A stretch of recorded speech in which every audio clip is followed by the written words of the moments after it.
Hello, I'm Elisha Cooper, and this is my book, River.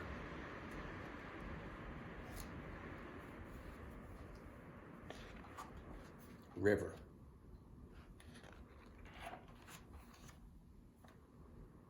Morning, a mountain lake, a traveler, a canoe. As she paddles out into the blustery middle of the lake, she turns for a last wave to the shore behind her. Her journey begins. She is alone, far from home. Gray clouds bump into the mountains above her. A hard wind blows down through the treetops. 300 miles stretch in front of her, a faraway destination, a wild plan, and the question, can she do this? She takes a deep breath and pulls her paddle through the cold water. The canoe cuts across the lake to the headwaters of the river. She enters the river. Cedar trees touch overhead, making a green tunnel. The river is shallow here, scraping the canoe's underside. She reaches into the water for a pebble and places it in her canoe. Also in her canoe, tent, sleeping bag, guidebook, map, life jacket, first aid kit, waterproof duffel with food, clothes, water bottles, coffee pot, stove, lamp, book, pencils, a sketchbook.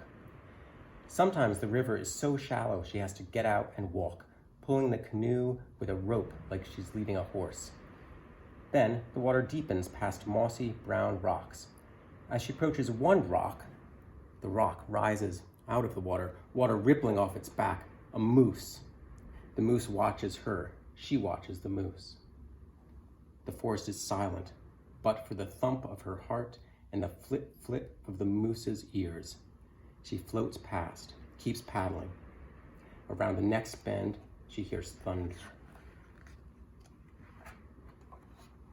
The thunder grows louder and the river rushes into a gorge, stone shelves squeezing the river tight, pushing the canoe faster and faster until the thunder is on top of them. Rapids. She braces her knees against the canoe's ribs and cinches her life jacket. The river turns white and roars, drops, jumps, leaps from pool to pool, bashes the canoe against underwater boulders. She digs her paddle into the spray. Her hat flies off. Gone.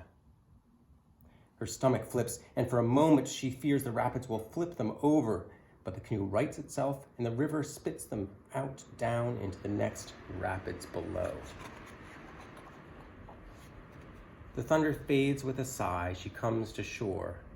After checking to make sure the canoe is okay, she changes into long underwear and warm socks, hangs her bedraggled clothes to dry, sets up her tent, heats a bowl of soup, and eats peanut butter straight from the jar, using a chocolate bar as a spoon. Hands blistered, body sore, she writes in her sketchbook by the glow of the lamp. Above her, stars come out in the blue-black sky. The moon climbs up among the stars. She is alone, but not. The river stays beside her, mumbling to her and to itself all through the night. Dawn comes early, cold and sharp. She brews coffee, then breaks camp and heads downriver, sliding under an iron bridge. Rusted pickup trucks rattle above her. A driver waves. She waves back. The river winds through the forest. New life appears around each bend.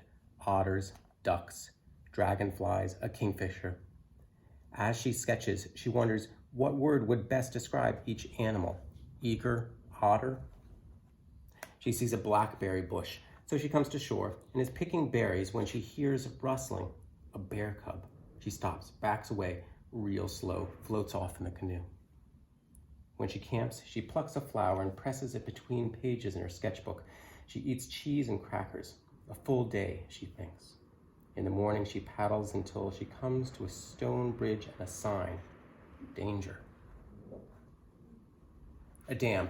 The river stops. She must portage around the dam. She takes 2 trips, first with her gear, then with the canoe. She staggers, the canoe balancing on her shoulders, down the steep gravel path next to the dam. She trips, drops the canoe. Grimacing, she checks the canoe and her bloodied knee, then loads up and keeps paddling. Creeks feed the river and the river widens. Cows graze in pastures at the river's side, raising their heads to watch her go. She moos at the cows. one moves back. The land hums with tractors. The air smells of cut hay. Black flies circle her head and bite her ankles. In the evening, she swims in the river and washes the day away, treats her bruised knee, falls asleep fast.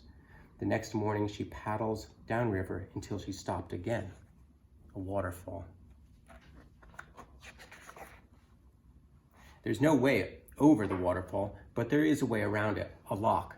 Locks descend the river here like a staircase, allowing boats to navigate up or down the river. Fishing boats and workboats wait to enter the lock. She paddles into line. The brawny man operating the lock bellows hello. The operator turns a lever in his control shanty. The top gate of the lock groans open. She slides into the chamber. The operator turns another lever. Water drains out of the chamber. As the water level lowers, she holds a rope to steady the canoe.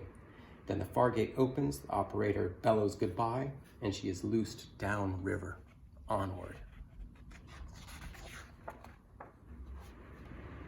The sun hammers down and she paddles the flattened river. Sweat beads the back of her neck. The country shifts from farms with faded barns to villages with white clapboard houses to chimneyed factories on the outskirts of a town. At the levee, she hauls up the canoe. Two boys with fishing rods watch from above. "Where are you going?" asks the older boy. The younger boy stares wide-eyed when she tells them. It feels funny to talk. She asks them to look after her canoe and walks the streets of the old town. It feels funny to walk. At a grocery store, she buys snacks, supplies, postcards, a hat. At the levee, she gives the boys the snacks. The boys wish her luck. Back in the canoe, the river feels familiar beneath her. She paddles away from town and camps that night on an island, alone again. Where is the river? It was here last night. The river has been taken away by fog, thick and wet. So she reads in her tent and explores the island. High in the branches of a tree, she sees a bramble nest, and down on the rocky shore, an eagle with a fish in its talons. A striped bass, maybe a sturgeon? She opens her guidebook, then her sketchbook. All is quiet, but for the shush, shush, shush of pencil on paper. There is nothing in the world but her, the bird, this place. No one knows where she is. Then the eagle takes flight, its wings thumping the air. The morning lifts the fog away, and she points the nose of the canoe downriver.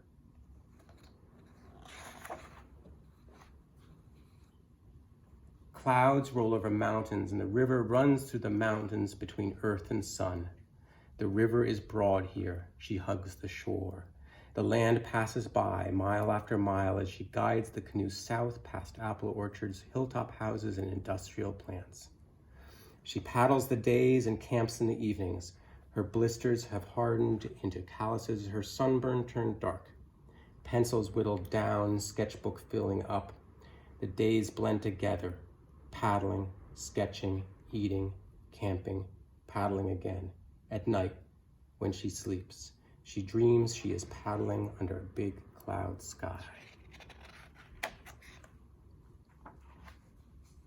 The river snakes through craggy hills. Rock faces loom above her and plunge down into deep water. She paddles with eyes narrowed, on the lookout, under a shadowy bridge, around bell-ringing buoys, next to railroad tracks and a clattering freight train.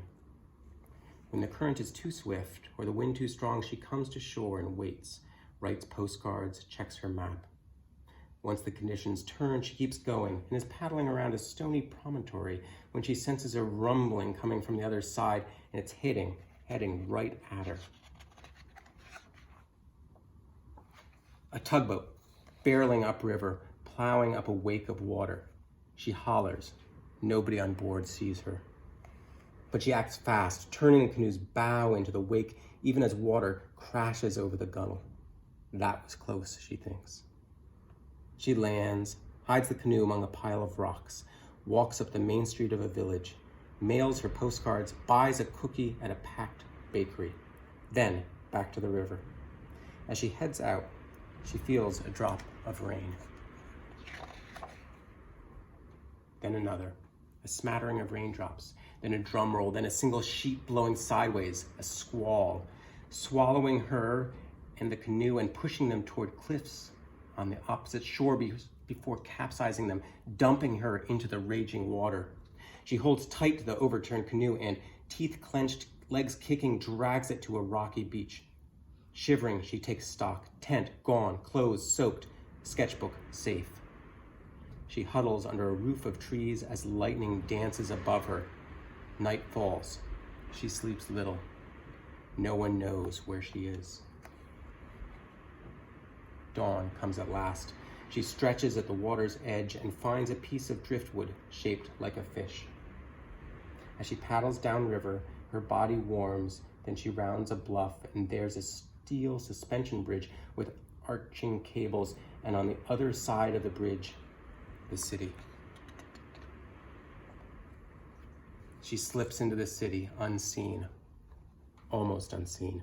A lone gull hovers above the bow of the canoe, riding the wind and watching her over its shoulder before catching a gust and rising up into the air, higher and higher, until the canoe is a small, dark dot on the gray-blue river, one moving part in the wide world below.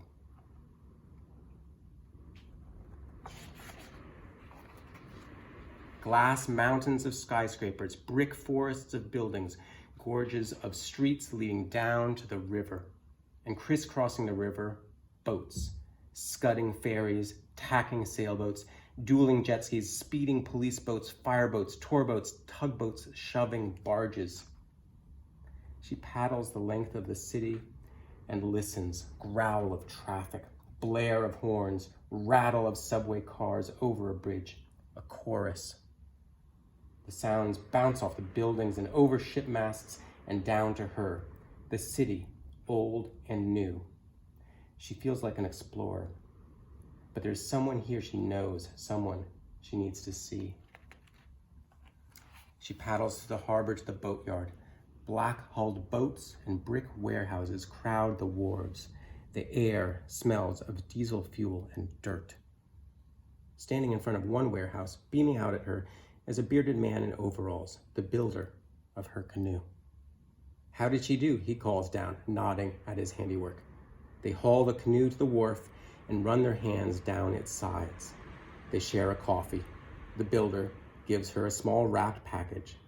Then she launches the canoe one more time, past cranes lifting and lowering freight out across the harbor. Through the harbor and under a last bridge, the river stretches behind her. In front, the ocean. A hard wind blows and white clouds race overhead. The ocean is big and wild, but she is strong and she knows what she's doing. She reads the weather and keeps the canoe steady, and over the water she makes her way. As she nears the end of her journey, she looks to the horizon and imagines the rest of the world, and a part of her wants to keep going. Another adventure, another day. But closer in, she sees the lighthouse, and she knows it is time for her to be home. A seal pops its head out of the water and watches her go. Whales must be around here too, and there is the lighthouse, rising and falling in the evening light, growing larger by the minute. As she paddles, her mind plays forward. She can't wait to be with them again, can't wait to tell them about moose and eagles, rapids and storms, and then to turn her sketches into paintings and her words into a story. Now she sees them, her family, her children waving, her dog racing down the sand. So she paddles harder, as hard as she can, and brings the canoe to shore.